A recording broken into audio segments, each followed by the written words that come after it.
Welcome back to the baseline.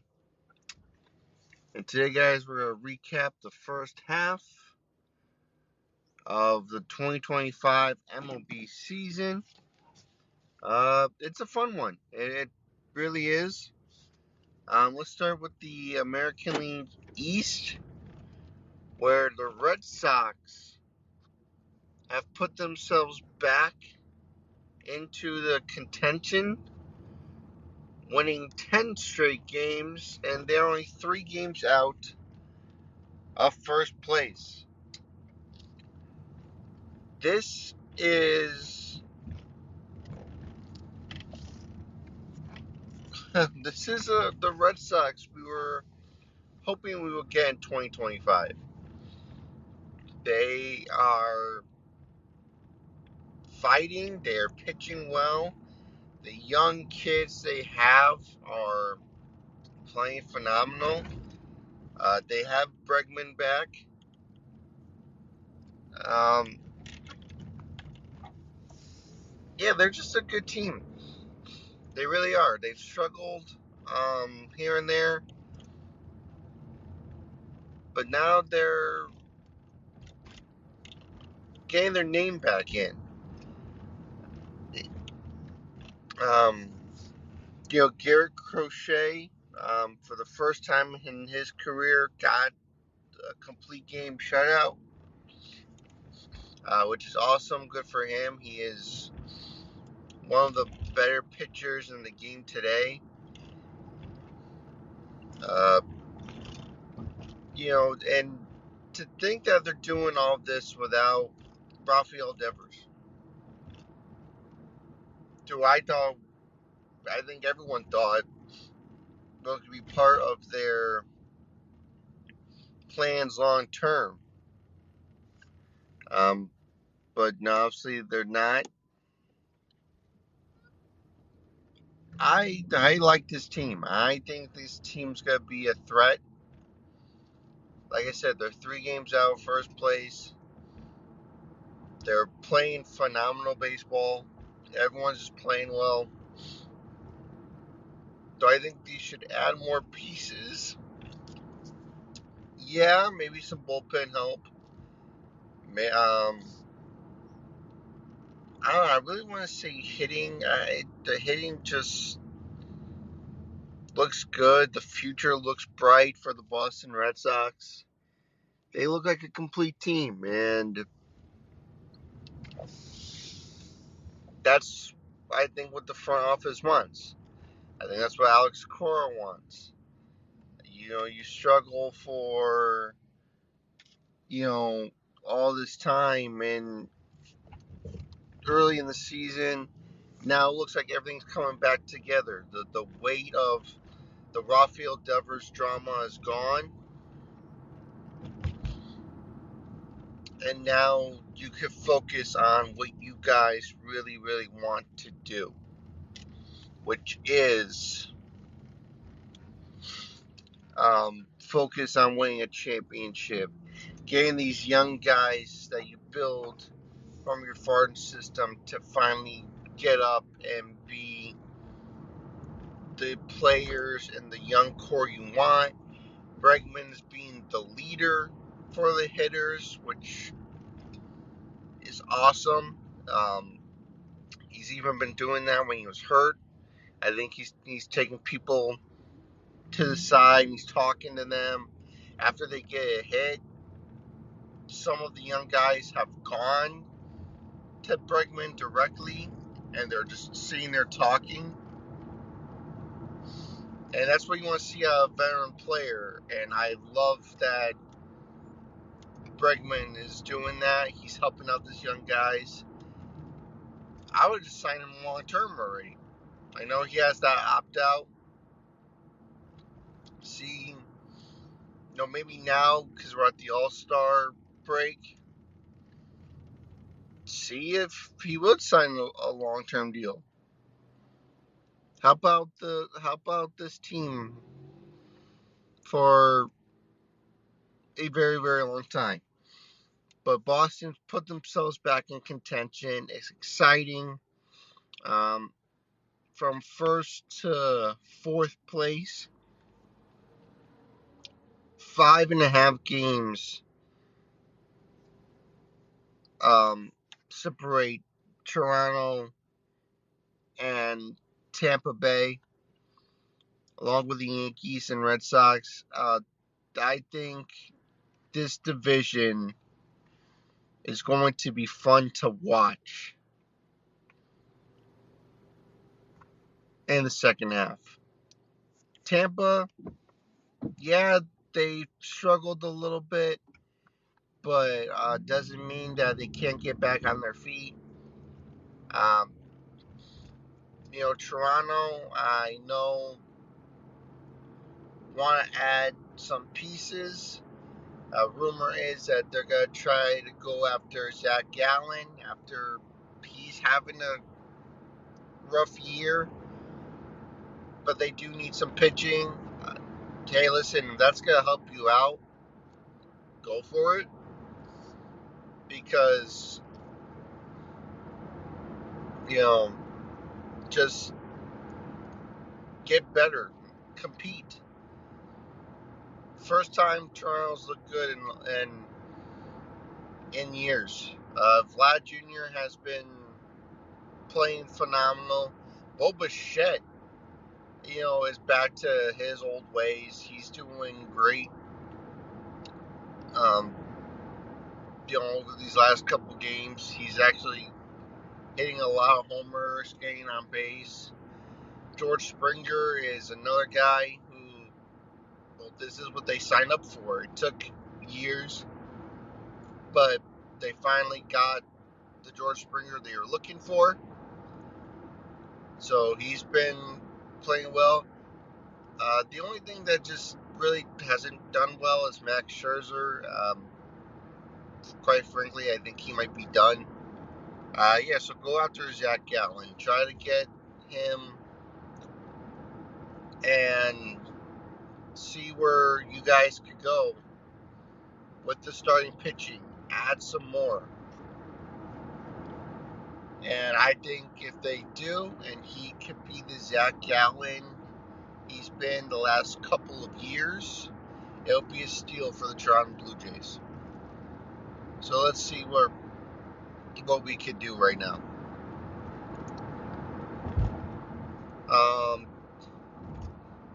Detroit, best record in the AL.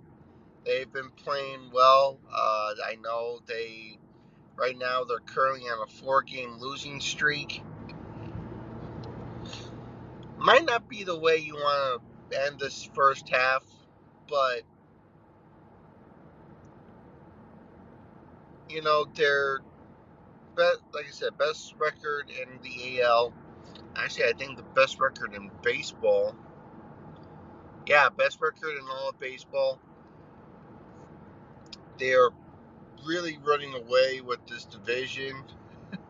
11.5 games. I think that's the biggest lead in all of the divisions. But they're a good team. Riley Green definitely making a name for himself. Gleyber Torres has played phenomenal. Torkelson, who's been struggling the last couple of years, he's even playing well. And Terrence Skubal might actually win the Cy Young again. Which is insane. But I think he might win it again. He's been pitching very well. He doesn't really give up a lot of runs. I know the last couple times he has. But once again, everyone goes through a struggle, so I'm not really worried that, he's struggling. It happens. But he's 10-3. ERA is 2.23. 53 strikeouts. The WHIP is 0.83. Again, if you're into that sort of thing. He's playing well. He's playing like an MVP candidate again. he might win it. He's one of the best pitchers in all of baseball right now, if not the best pitcher. He's fun to watch. I forgot who I had for my Cy Young winner, but I think he wins.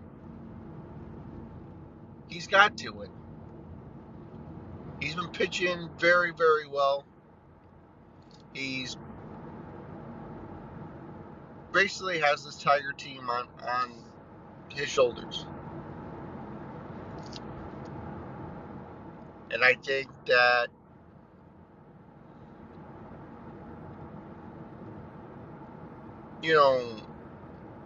he's pushing for something. I think when it was all said and done, he might actually be the greatest starting pitcher of our generation. That's how good he's gonna be. It's like Paul Skeens. He'll be that as well. But I think Taylor Skubal will be a little bit better. He's still young, too. He's still young.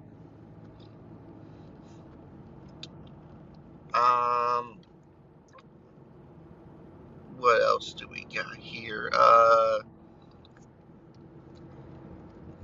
The Astros once again are showing signs of pure dominance. They've been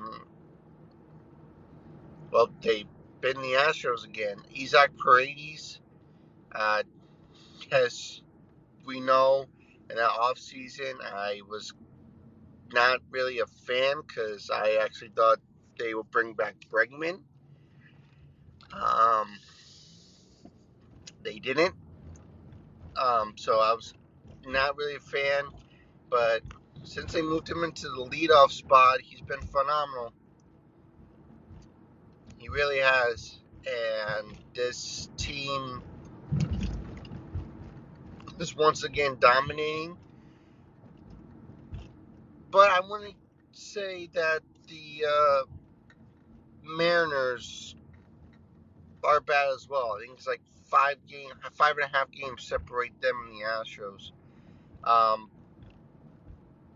But the Astros, like I said, they're really good. They've been. I think Josh Hader actually only got his first blown save just recently, which if you've been watching Josh Hader in recent years, um, he's been struggling, and now he's back to Josh Hader, get that dominance again to be one of the best closers in all of baseball. Yeah, if he could keep this up for the next couple of years, I think that contract will be very good. I think he's been solid this year. Hold on, I had my notes here where I could look up his stats, and now I don't have them. I accidentally closed out my notes. But yeah, he's been back to the Josh Hader of old, what you want to see. Yeah, his ERA is 2.53. How many saves does he have, though? Hold on. He has 25 saves and 26 save opportunities. Yeah, he's back. He's back, which I like. I'm a Josh Hader fan. I never wish bad on anybody. He's back, and you love to see it. Back the Mariners. I mean, they've been playing well. We all know about Cal Riley. That dude's a beast. I think he's going to win the MVP. Um, I know I've said it before. I'll say it again. Broke a Mariners franchise record with 38 home runs, beating Ken Griffey Jr. for most home runs before the All-Star break. Julio Rodriguez is heat up. He's homered in 3 straight ball games to end the first half. Randy Arozarena is actually Randy Arozarena of old, which that's something they traded for. And at first he didn't look good, but now he's back to his old ways. Brian Wu, uh, Logan Gilbert, everything's going back together. And they could just add a couple pieces. I know they've been in talks to add more trading depth. I think Zach Gallen is the guy they're looking for. Um, maybe even some bullpen help, which there's a lot. I think the Twins are listening to their bullpen guys. Um, I've seen Class A's name come up here and there, which, meh. I mean, it'd be good because then you get 3 more years of control with Class A. But I don't know if that's what you want. But either way, the Mariners pieces are coming back. Looks like they're gonna be a playoff contender and be in the mix, which it's fun. It's gonna be fun to watch. Um, you know, Texas is not really doing well. I don't know what happened to Texas. Everything looked good, but now everything just looks terrible. They not saying that the hitting is bad. The hitting is not bad. The pitching has been great as well. DeGrom's been pitching phenomenal. Um, I know Valdi's been hurt here and there. Peterson has struggled, but he's come up. But I don't know. It's just how things have been going lately. This doesn't look like the Rangers who won the World Series 2 years ago. Um, I don't know. I don't know what else to say. For the Texas Rangers, it's just shocking that they're playing this bad. Um, Speaking of which, let's stay in there. Talk about one player, Mike Trout, 5 home runs away from 400. I love to see that. He's been playing so well. He's been staying healthy beside that last couple of days um, or weeks where he was hurt for a little bit, but now he's healthy, 5 away from 400 and with a great career. He is a future Hall of Famer. I would even say first ballot to me. Um, I think he would have had more, but I'm glad to see that he's 5 away from 400. To me, that's still phenomenal. And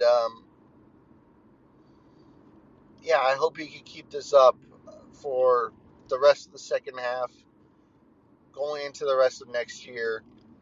I'm a huge Mike Trout fan, and I'm glad that we are gaining somewhat of a full season with him. So hopefully he can get there sooner rather than later. Uh, NL East, the Phillies are in first place by a half a game, and this one is shocking because they've been without Harper for like a month, He recently just came back. You haven't had Aaron Nola and Jesus um, Alvarez, or whatever his name is, since May. And they're doing this, and they're putting on a show. They're in first place. The Mets are playing well. And it's going to be a battle between both teams. And I think it's going to be awesome. It's awesome that these two teams are battling it out. Um, I think both teams are going to look for bullpen help.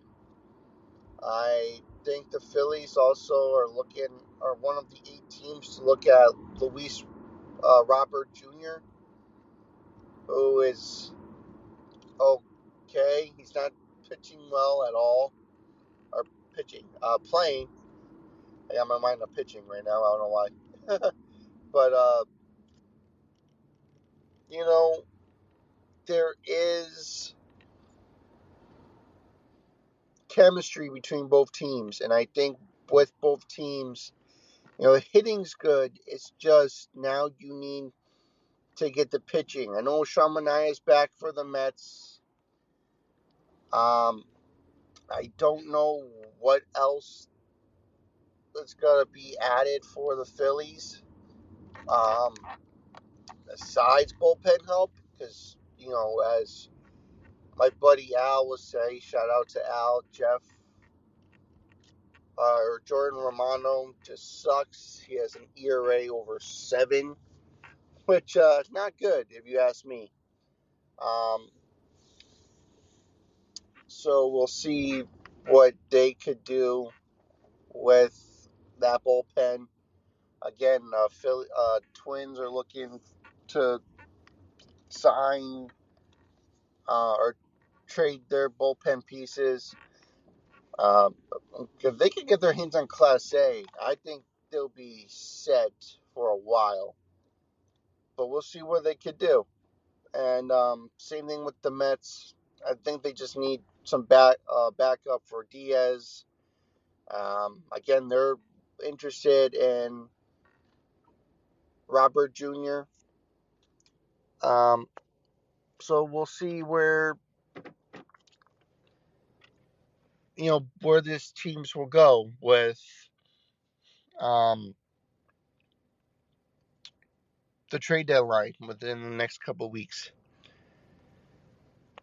The Cubs are leading the NL Central. The Milwaukee Brewers are a game behind. But this team again's got young talent. Pete Crow Armstrong put his name in the MVP race. He's been playing really, really well. Same thing with Kyle Tucker. Same thing with Suzuki. Same thing with Swanson. But all these guys are playing very well, and I think with how everything's gonna go, they're gonna add pieces. Milwaukee will add pieces. Actually, Andrew Vaughn from Milwaukee. Where the hell did he come from? That's insane of how good he's been. I think the first player ever to have an RBI in his first 5 games since being traded to a new team. That's impressive. Listen, even if Rhys Hoskins does come back, try to keep Andrew Vaughn in there. And you're going to need his bat in the lineup. He's been playing very well. I think it's the atmosphere where the White Sox are. They're just not a well-organized team right now. Different atmosphere. He's on a contending team. Yeah, I don't see why you can't add his bat in the lineup. He's been very well for this organization. I think is actually one of the best trades so far this year. So we'll see what happens with the Cubs and the Brewers. That's going to be a fun race. It's just going to be between them two, and we'll see how it handles. And of course, there's the Dodgers. I'm worried about the Dodgers. They lost 7 in a row. They have, you know, shown signs of struggling hitting and pitching. Tanner Scott, I actually think this is probably, if nothing changes, this is probably the worst. Right now, it looks like the worst contract of the offseason. And he's been blowing saves left and right, giving a lot of hits, giving up a lot of earned runs. Yeah, I think that, you know, they need to add a bullpen piece, do what the Yankees did, take him off the closing role for a while until he could get back on his feet and prove to you guys could be a closing pitcher. But right now, he does not look like the Tanner Scott of old. He's just not that good. But 5 games separate them, so they're not them and the Padres, so they're not running away with this division. It's just gonna be fun, especially if San Diego adds a couple pieces here and there. So we'll see what happens with the Dodgers. But right now, um, yes, they won 2 in a row, but they're shown signs that they could be beat, and I don't think any team's gonna be as afraid of them anymore. I think it's every team is gonna have that uh, mindset of BLA. You're dominant. You've shown signs. You lost 7 games for the first time since 2015. Well, now we're just gonna play better. We're gonna add pieces to make sure we could get you and take the crown, which I think that's what they'll do. All right, well, that's gonna be it for me. I think the first half of the MLB season's fun. I think the second half is gonna be better. Um, no, let me know what you guys think, and I will see you all in the next one.